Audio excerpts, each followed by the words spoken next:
5 महीने के अपने कार्यकाल में हमने 3 बिल पास करवाए, जबकि यदि मैं पिछली सरकार का देखूं तो उनके 5 साल में 14 बिल हुए थे केवल। उन 14 बिलों में 5 तो जीएसटी के ही थे, 5 सैलरी के थे और एक आधा कोई और था।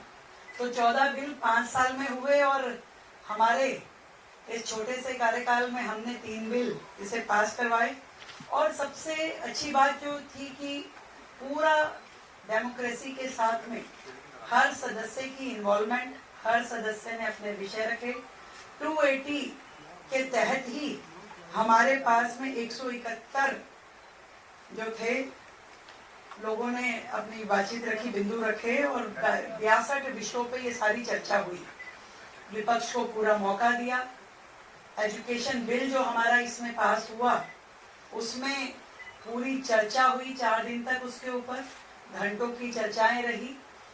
पूरा मौका हर सदस्य को उस पर बोलने का हुआ, सबने अपने विचार रखे और उस पर बातचीत हुई।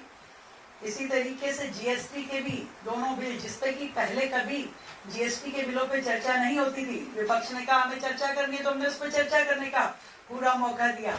और मुझे इस बात पे अचरज था कि जो जीएसटी के बिल स्वयं उनके समय के थे, जिस समय माननीय नेता विपक्ष खुद फाइनेंस मिनिस्टर थी, उनके समय के पास हुए केंद्र सरकार के ये जीएसटी के संशोधन बिल, जिसमें 45 संशोधन थे जो कि जीएसटी की प्रक्रिया को जनता के लिए सुलभ करने के माध्यम थे, वो वर्तमान में भी सरकार में लागू है। उन सारे संशोधनों पे सरकार काम कर रही है, चल रहा है, उनके अकॉर्डिंगली काम चल रहा है। और वो लगातार जिस तरीके से अनजान बनके कि हमें इसकी जानकारी दी जाए, तो ये बड़ा हास्यास्पद था। और जब चर्चा करने का मौका दिया तो पता चला उनके पास वक्ता ही नहीं थे और उन्होंने विषयों को भी इस तरीके से, मतलब विषय था ही नहीं, पॉइंट उन्होंने पढ़ दिए और उन पॉइंट्स का हमने सबका आंसर दिया, उनको विषय के भी बताया कि चलिए आपने आपके समय के संशोधनों को हम ही आपको बता देते हैं। और जो भी पूरा बिजनेस इस विधानसभा सत्र के दौरान हुआ, जिसका एक विषय था वो जो विधानसभा में फांसी घर, जो झूठ और प्रपंच पिछली सरकारों ने रचा, तो उसका किला भी इस सत्र के दौरान ढाया गया। सदस्यों ने इसमें भी पूरी चर्चा की और कोई तथ्य बिना पिछली सरकारों ने जिस तरीके से जनता की भावनाओं के साथ खेला, एक प्रवृत्ति रही पिछली सरकार के मुखिया की कि जनता की भावनाओं के साथ खेलते हुए किसी भी हद तक चले जाना। और दिल्ली विधानसभा की ये बिल्डिंग जो कानून बनाने के लिए है, जो जनता दिल्ली को चलाने के लिए थी, वहां उसे फांसी घर साबित करके उन्होंने लोगों की भावनाओं के साथ जो खिलवाड़ किया, वहां पे उस पाखंड का भी अंत हुआ। ये भी एक अच्छा विषय रहा। कभी भी 280 पे इस तरह की चर्चाएं पिछली सरकार के समय में नहीं होती थी। जो भारतीय जनता पार्टी की सरकार ने डेली 1 घंटा 280 पे चर्चा होना अपने आप में एक ऐसा विषय था जिसमें सभी माननीय सदस्यों ने अपने क्षेत्र की समस्याएं वहां कही और वो सारी जितने भी विषय वहां आए थे हमने विभागों को भेज दिए हैं। उनका जवाब उन सभी माननीय सदस्यों को दिया जाएगा। एक बेहतरीन लोकतांत्रिक पद्धति का अनुपालन करते हुए दिल्ली सरकार काम कर रही है।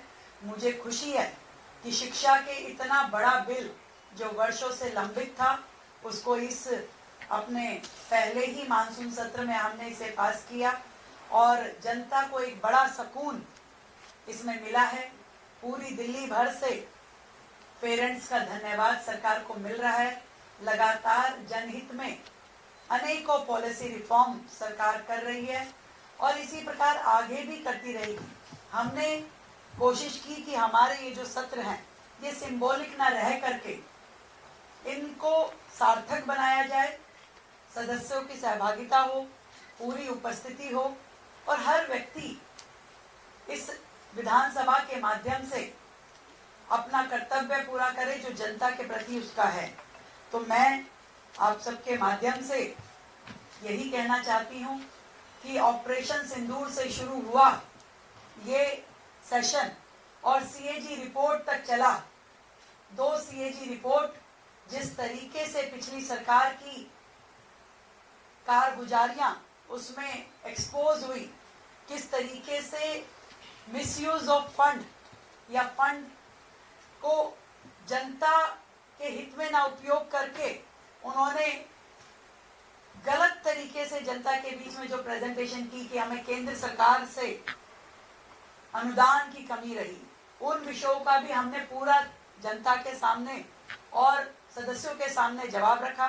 कब कब केंद्र सरकार ने कितनी कितनी फाइनेंशियल असिस्टेंस दी और दिल्ली सरकार ने उसका किस तरीके से दुरुपयोग किया। यमुना सफाई के नाम पे फंड मिला तो उसमें काम नहीं किया, अमृत योजना में फंड मिला तो उसमें कूड़े के पहाड़ इत्यादि का काम नहीं किया। और हर जगह उन्होंने यहाँ तक कि 52,000 करोड़ रुपए जो जीएसटी सेस के माध्यम से दिल्ली सरकार को मिले, उसका भी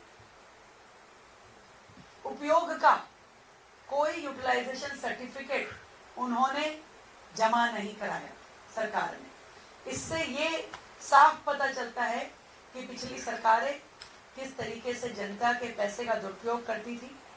और आज जब एक एक रुपए का उपयोग जनता के लिए हित के लिए किया जा रहा है, योजनाओं के ऊपर पूरी तरीके से अमल होना, क्रियान्वयन होना, ये सब आज की सरकार कर रही है। मैं ये समझती हूँ कि इसी तरीके से सरकार एक एक कदम आगे बढ़ाएगी और जनता के हित में निर्णय लेगी। धन्यवाद।